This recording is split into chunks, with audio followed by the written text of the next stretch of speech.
to 1-800-CALL-FBI. Again, any piece of information will be helpful, but this will be an ongoing investigation between us, a number of federal partners, and our local partners, again, to ensure that anyone responsible is held accountable.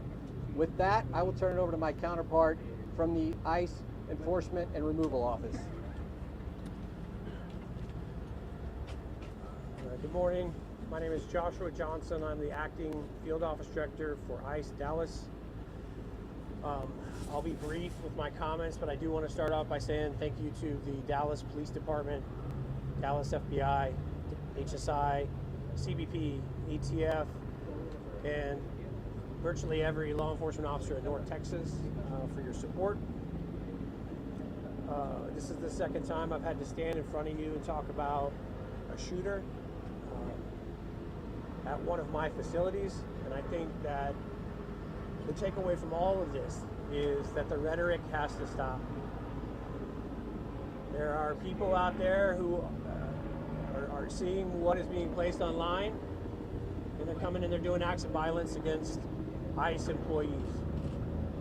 So that's kind of all I have for today, is that it's just got to stop. It's dangerous, and people are losing their lives. Thank you. Thank you all so much for coming. We really appreciate it. Again, thank you all so much. As it was said here today, if you do have any information, reach out to 1-800-CALL-FBI. Thank you. Thank you. This needs to stop. Violence is wrong. Politically motivated violence is wrong. It was 2 weeks ago today that we saw a political assassination in Utah that tore the heart out of much of this country. This is the third shooting in Texas directed at ICE or CBP. This must stop.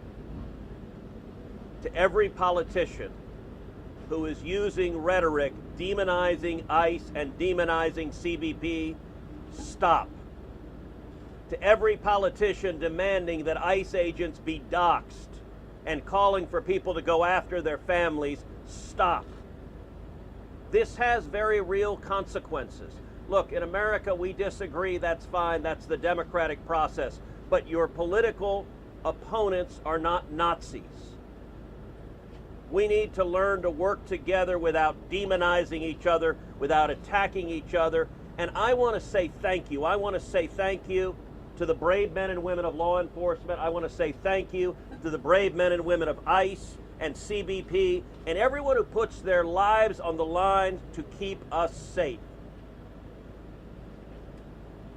The divisive rhetoric tragically has real consequences. I hope that every one of us will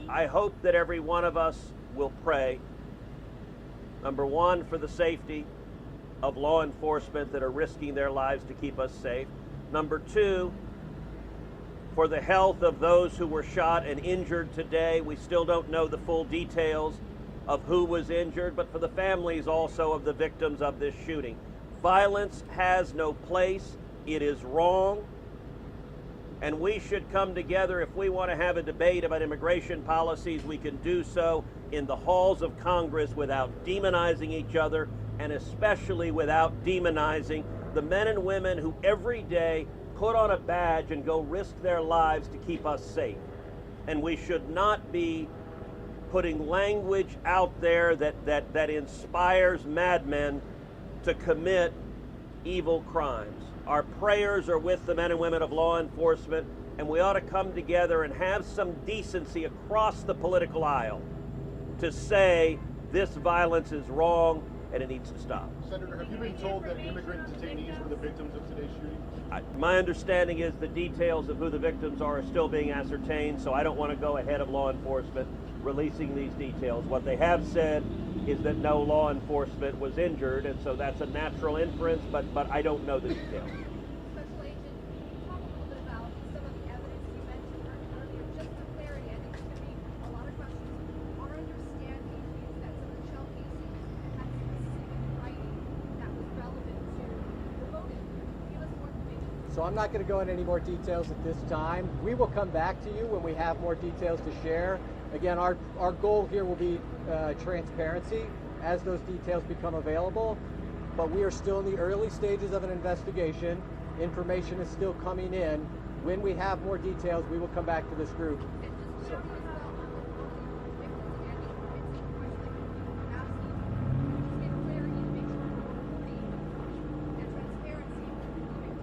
I'm not going to be identifying victims at this time. The only thing I will confirm at this time is no law enforcement was injured. Certainly you can respect law enforcement's need to make notifications. At this point in time, we're not going to take any additional questions from law enforcement. Again, I'd ask for you to respect the fact that this is an ongoing investigation, and as more details come available. We're not asking for the names of the victims.